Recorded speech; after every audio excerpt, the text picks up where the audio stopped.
کسائی کو دیکھو، بلکہ قرآن کی آیت ہے۔ اللہ فرماتا ہے کہ تم اگر مرید ہونا چاہتے ہو، اگر تم کسی کو اپنا رہنما اور پیشوا بنانا چاہتے ہو، تو پروردگار قرآن میں فرماتا ہے کہ ہمارے یہاں صرف اور صرف تقوی اور پرہیزگاری چلتی ہے۔ جس کے اندر تقوی اور پرہیزگاری ہے، جو نان قورمہ اور بوٹیوں پر پیر نہ پلتے ہو، ان سے بیعت ہوئیے۔ جو تمہارے بڑے بڑے گھروں کو دیکھ کر تمہارے یہاں جاتے ہو اور غریبوں کے دروں پر نہ جاتے ہو، ان کے آپ یاد رکھیے، اگر آپ ان سے تعلق رکھ رہے ہو تو پھر آپ اہل بیت کے بھی دشمن ہو، رسول کے بھی دشمن ہو۔ حتیٰ کہ جس ہندوستان کے راجا نے فرمایا ہے، جس کے آپ ماننے والے ہو، انہوں نے کہا کہ اس مولوی، اس صوفی اور اس پیر سے بچو جو بڑے بڑے دولت قدوں کے گھروں پر جا کر دستک اور سلامی دیتا ہو، اس سے بچے عزیزان محترم۔ اسلام ہمیشہ دولت میں نہیں پلا، اسلام ہمیشہ غربت میں پلا ہے، اور اسلام پر جب بھی وقت آیا ہے مالدار بھاگے ہیں، غریب قریب آئے ہیں۔ آج بھی آپ دیکھ لیجئے، آپ یہاں بیٹھے ہیں، آپ کے درمیان، آپ کے گاؤں کے بہت سے لوگوں کو میں جانتا ہوں، کون سا مالدار تمہارے یہاں بیٹھا ہے بتائیے؟ اس کو تو نیچے تشریف رکھنے کے لیے گدے چاہیے، اس کو تشریف رکھنے کے لیے صوفے چاہیے۔ عزیزان محترم، جب کوئی اس فرش پر آ جاتا ہے جو فرش حسین کے لیے بچھا ہو، جو فرش محمد کے نام پر بچھا ہو، وہ فرش دنیا کے تمام صوبوں سے اچھا ہوتا ہے۔ ایک روایت آپ کی بارگاہ میں پیش کرنا چاہتا ہوں، جو ریکارڈنگ کرنا چاہے وہ ریکارڈنگ کرے، جو لکھنا چاہے وہ لکھے۔ کتاب کا نام ہے سیرت حلبیہ۔ کیا نام ہے؟ سیرت حلبیہ۔ اس کتاب کی 5ویں جلد ہے، اس کا پیج نمبر 229 ہے، 229 اس کا پیج کا نمبر ہے۔ اس پیج کی 3ری لائن سے روایت شروع ہوتی ہے۔ آپ جانتے ہیں نا معاویہ کو؟ اس کا باپ تھا ابو سفیان، بہت بڑا دولت قدا تھا، بہت بڑی دولت کا پجاری تھا، بہت بڑا اس کو غرور تھا دولت کا۔ لیکن اس کی ایک بیٹی تھی جس کا نام تھا ام حبیبہ، وہ ہماری ماں ہے۔ اس کی بیٹی ہماری ماں ہے، لیکن ہماری ماں کا ابا ہمارا نانا نہیں ہے، نہ اس کا بھائی ہمارا ماموں ہے۔ کیوں؟ کہ بیٹی نے رسول کے گھر میں آنے کے بعد رسول کے اشاروں پہ زندگی گزاری۔ ہمارا تعلق کسی کو ماں بنانے کا ہو، ماموں بنانے کا ہو، بھائی بنانے کا ہو، ہم سوائے رسول کی محبت کے کسی کو رشتہ دار نہیں بناتے۔ ہم جناب محمد کی تعریف کرتے ہیں، ابو بکر کے بیٹے ہیں، عائشہ کے بھائی ہیں، اس لیے کہ انہوں نے علی کا ساتھ دیا۔ جنگ جمل میں جب علی کے چکر پہ حضرت عائشہ آ گئی تھی، بہن کے ساتھ نہیں گئے، بہن کے پاس نہیں گئے، بلکہ مولا متقیان کی طرف گئے اور مولا متقیان کے ساتھ رہے۔ مولا متقیان نے فرمایا محمد تو میرا بیٹا ہے، محمد تو میرا بیٹا ہے۔ تو ہمارے یہاں جو معیار ہے محبت کا، وہ صرف رسول کی محبت ہے۔ جس کے دل میں رسول کی محبت، ہم اس سے محبت کریں گے، جس کے دل میں رسول کا بغض، ہم اس سے دور جائیں گے۔ اب ہمیں کوئی کچھ بھی کہے اس کی پرواہ نہیں۔ عزیزان محترم، یہ رسول کی زوجہ ہماری ماں، جن کا نام ہے ام حبیبہ رضی اللہ تعالی عنہا، یہ ابو سفیان کی بیٹی ہے، معاویہ کی بہن ہے، یزید کی پھوپھی ہے۔ پورا آپ کو بتا رہا ہوں، کلو کسی شک میں نہ پڑنا۔ ابو سفیان کی بیٹی، معاویہ کی بہن، یزید کی پھوپھی، یہ رسول کے گھر میں ہے۔ آج مسلمان کہتے ہیں یہ رسول کے گھر میں تھی تو ہمیں ان کی عزت کرنی چاہیے، نانا تھے ابو سفیان۔ ہم تو بھائی وہی کریں گے جو ہماری ماں نے کیا ہو۔ دنیا کا ایک اصول ہے کہ جو بچے اپنے ماں باپ کی فرما برداری کرتے ہیں انہیں دنیا میں بھی عزت ملتی ہے اور آخرت میں بھی ملتی ہے، اور دنیا میں گاؤں کا ہر آدمی ان کی عزت کرتا ہے۔ لیکن جو کوئی اپنے ماں باپ کا نہیں ہوتا، ان کی فرما برداری نہیں کرتا، تو عزیزان محترم اس کے ماں باپ کے ساتھ ساتھ اس کی گاؤں والے بھی عزت نہیں کرتے، اور خدا کے یہاں بھی کوئی عزت نہیں ہونے کی۔ یہ سیرت حلبیہ جو میں نے بتائی، 5ویں جلد، اور اس کا پیج نمبر 229 لائن نمبر 3 سے واقعہ شروع ہوتا ہے کہ ایک مقام پر یہی ابو سفیان رسول کی بارگاہ میں تشریف لاتے ہیں، رسول کی بارگاہ میں تشریف لاتے ہیں، اور درود بھیجیں گے محمد اللہ، یہ حضور کی بارگاہ میں تشریف لاتے ہیں، اور چونکہ یہ حضور کے بہت دشمن تھے تو انہوں نے جب یہ جا رہے تھے تو وہاں سے دشمن آ رہا تھا۔ اس نے کہا کہاں جا رہے ہو؟ کہ میں حضور سے آج مشاورات کرنے جا رہا ہوں، حضور مان گئے تو ٹھیک، ورنہ تو آپ جانتے ہی میں تو مکے کا سردار ہوں، تلوار میرے پاس ہے، نعوذ باللہ۔ اس کا ارادہ غلط تھا۔ تو جیسے ہی جاتا ہے تو دیکھتا ہے کہ حضور مدینے میں ہیں، آپ کے ساتھ آپ کے صحابی بہت سارے بیٹھے ہیں، حضرت سلمان فارسی رضی اللہ تعالیٰ، حضرت قنبر، حضرت مقداد، حضرت میثم تمار، یہ سارے صحابی وہاں پر بیٹھے ہیں۔ یہ نام شاید آپ نے سنے بھی نہیں ہونے کے، اور بھی نام تھے، میں نے یہ نام اس لیے لیے کہ لوگ ان کو سنتے نہیں ہیں، نہ لوگ پڑھتے ہیں ان کو۔ آپ تو تبھی سنیں گے نا جب ہمارے جیسے مولوی پڑھیں گے ان کو۔ تو جناب قنبر، جناب مقداد، جناب سلمان، جناب میثم، یہ تمام صحابی رسول کے ارد گرد بیٹھے ہوئے ہیں۔ اب ابو سفیان نے دیکھا، کہا رسول کے سچے شیطان بیٹھے ہیں، بس یہاں سے واپس ہو جائیے۔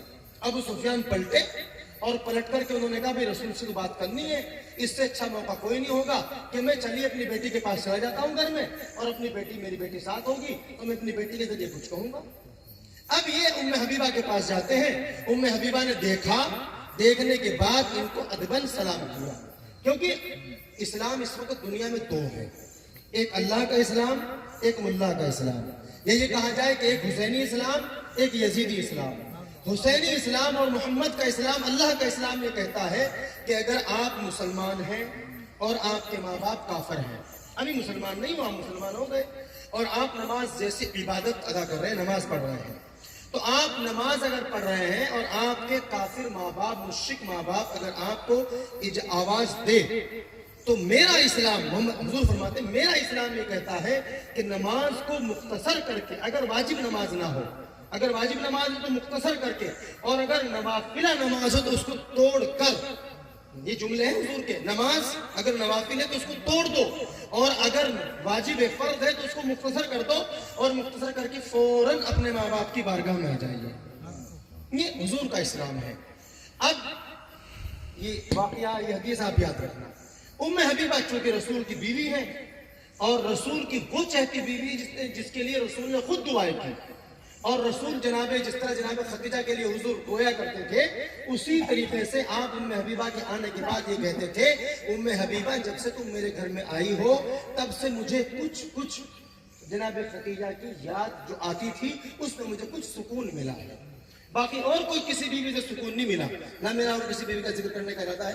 تو ام حبیبہ حضور کے گھر میں ہے۔ اب جو حضور کا فرمان ہم پر لاگو ہوتا ہے تو بیوی پر اور اولاد پر تو زیادہ ہوگا۔ اب جیسے ہی جناب ابو سفیان وہاں پہنچتا ہے تو جناب ام حبیبہ اپنے گھر کے اندر کچھ کام کر رہی تھی، دیکھا کہ بابا آئے تو انہوں نے ادباً سلام کیا، آئیے بابا تشریف لائیے، وہ بیٹھنے لگے۔ غور سے سننا، حضور کی چادر، آپ نے چادر نہیں سنی آج تک، تمام سنی سنتے ہیں کملی، چادر نہیں سنی آپ نے، کملی سنتے نا، کالی کملی، جس کا ذکر قرآن میں ہے، سورہ مزمل میں اور سورہ مدثر میں چادر کا ذکر ہے۔ آپ کی چادر بچھی ہوئی تھی، آپ کے پاس دو چادریں تھیں، ایک تھی کملی، ایک تھی چادر۔ کملی آپ ہمیشہ اپنے شانے پر رکھا کرتے تھے، وہ کملی آپ کی یہاں رہا کرتی تھی، یہاں، اور یہ کملی کبھی نہیں اترتی تھی، ایک موقع کے علاوہ، صرف ایک موقع پر، جیسے ہی جناب زہرا سلام اللہ علیہ تشریف لاتی تھی، حضور اپنی کملی اتارتے تھے اور خود بچھایا کرتے تھے، اور بچھا کر شہزادی کو اس پہ بٹھایا کرتے تھے، بس اس موقع پر یہ کملی اترا کرتی تھی۔ اور ایک تھی آپ کے پاس چادر، اس کملی کا کام سر پہ باندھنا، اس کملی کا کام کبھی امامہ بنانا، اس کملی کا کام اصل کیا تھا؟ اس کملی کا سب سے بڑا کام یہ تھا کہ شہزادی کے لیے چادر بنانا، اور دوسرا یہ کہ جب اسلام کے خانہ خدا پر وار آیا، دشمنوں نے جب بھی حملہ کیا تو میرے آقا اس کملی کو اٹھا کر کے اللہ کی بارگاہ میں دعا کرا کرتے تھے، پروردگار تجھے اس کملی کا واسطہ، حضور کی دعا، پروردگار تجھے اس کملی کا واسطہ اور اس کملی پر جو بیٹھتی ہے اس کا واسطہ، ان دشمنان اسلام سے میری اور کعبے کی حفاظت فرما۔ جس کے واسطے سے حضور دعا کرتے ہو، وہ شہزادی کتنی بلند ہوگی، کتنی عظیم ہوگی، لیکن اس شہزادی کے لیے آج لوگ نہ جانے کیا کیا الفاظ کہتے بہرحال۔ ایک تھی چادر، جب آپ کہیں سفر میں جاتے تھے، آپ سویا کرتے تھے، آپ اس کو بچھایا کرتے تھے، اپنے لیے اس کو استعمال کیا کرتے تھے۔ اب وہ چادر بچھی ہوئی ہے، اس میں کچھ پیبند لگے ہوئے ہیں، کچھ ٹکیاں لگی ہوئی ہیں، ہے نا۔ آج آپ کو پیروں کے پاس یہ نہیں ملے گی جو آج بڑے بڑے بنے پھرے ان کے پاس نہیں ملے گی. آپ کو یہ چیز کس کے پاس ملے گی؟ یہ بیٹھے نا حضرت, کبھی آپ نے ان کو پاجامے میں دیکھا؟ غالباً اب تو نہ جانے لوگوں کی نظروں میں کیا بن گیا. جب میں دیوبندی تھا, کٹر دیوبندی, سب سے پہلی ملاقات میں ان سے تب ہوئی تھی. سب سے کٹر دیوبندی, اس وقت پڑھ پڑھ کے آیا تھا, کھچڑا منع, یہ منع, وہ منع, سب کچھ منع تھا اس وقت میری نظر میں, کیونکہ تعلیم تھوڑی تھی. جیسے جیسے امام کا جو ہے نظر ہوتی گئی, ہم آگے بڑھتے گئے. میں نے آج تک ان کو کبھی لنگی کے علاوہ نہیں دیکھا, لنگی کے علاوہ میں نے ان کو نہیں دیکھا. جبکہ حضور کا جو لباس ہے وہ یہی چوگا اور لنگی ہے. میں دعوے سے کہتا ہوں, میری آواز ریکارڈنگ ہو رہی ہے, اگر کوئی لکھنا چاہے لکھ لے, حضور نے کبھی بھی اپنی زندگی میں پاجامہ نہیں پہنا, آپ نے ہمیشہ لنگی پہنی. ٹھیک ہے, اور اللہ نے یہ پیغام بنا دیا تمام مسلمانوں کے لیے کہ اگر میرے گھر میں آؤ گے, میرے گھر میں اگر آؤ گے نا تو لنگی پہننی پڑے گی, اور اگر میرے پاس آؤ گے تب بھی لنگی پہننی پڑے گی. دنیا میں کچھ نہیں پہننے گا, چاہے اس کے پاس جاؤ چاہے اس کے گھر میں جاؤ, لنگی پہننی پڑے گی آپ کو, ہے نا. اس کے پاس جاتے کفن پہن کے لنگی پہنائی جاتی ہے نا, بغیر سلی. اور ایسے ہی جب اس کے گھر میں جاتے ہیں حج کرنے یا عمرہ پڑھنے, تو اس وقت بھی لنگی باندھتے ہیں, اس وقت بھی سیدھا ہوا کپڑا نہیں پہن سکتے. تو وہ حضور کی جو چادر تھی وہ بچھی ہوئی تھی. اب اس پر یہ جو سفیان صاحب تھے یہ اس پہ تشریف رکھنے لگے. جناب ام حبیبہ نے کہا بابا اٹھیے. اٹھ گئے, پتہ نہیں سوچا کہ پتہ نہیں میری بیٹی کچھ اچھا بستر بچھائے گی, اس پر تو ٹوکے لگی ہوئی ہیں. آپ نے وہ اٹھائی بسم اللہ پڑھ کر, اور جیسے ہی اٹھائی کہا بابا بیٹھ جائیے. کہا بیٹی میں مکے کا سردار ہوں, میں کفار کا سردار ہوں, میری اتنی بڑی طاقت ہے, میری اتنی بڑی بلندی ہے, لوگ مجھے اتنا پہچانتے ہیں, لوگ میرے بارے میں طرح طرح کی باتیں کرتے ہیں, لوگ مجھے سردار مانتے ہیں, لوگ مجھے یہ کہتے ہیں. کہا بابا آپ کچھ بھی ہو, کہا مجھے اس پھٹی ہوئی چادر پہ تم نے بٹھانے سے منع کر دیا. کہا بابا تم کسی بھی طاقت پر بیٹھ کر, کسی بھی دولت پر بیٹھ کر تم مکے کے سردار ہو سکتے ہیں, کفار کے سردار ہو سکتے ہو, لیکن سنیے محترم, لیکن اس پھٹی ہوئی چٹائی پر بیٹھنے والا مکے کا سردار نہیں, بلکہ مکے کا سردار, مدینے کا سردار, پوری کائنات کا سردار اس چٹائی پر بیٹھ کر حکومت کرتا ہے. محترم, جو ماں, ہم تو اس ماں مانتے ہیں نا, جب ہماری ماں ابو سفیان کو, اپنے باپ کو رسول کی چادر پہ نہ بیٹھنے دے, آپ سوچئے اگر آج کوئی ابو سفیان کا پیروکار, ابو سفیان کا چاہنے والا ہماری بزم میں آ کر کے رسول والے رسول کے فرش پر بیٹھتا ہے تو کیا ماں اور رسول خوش ہوتے ہوں گے؟ سوچو, پہچانو, میں صوفیت کا دشمن نہیں ہوں, میرے اندر ایک کمی ہے.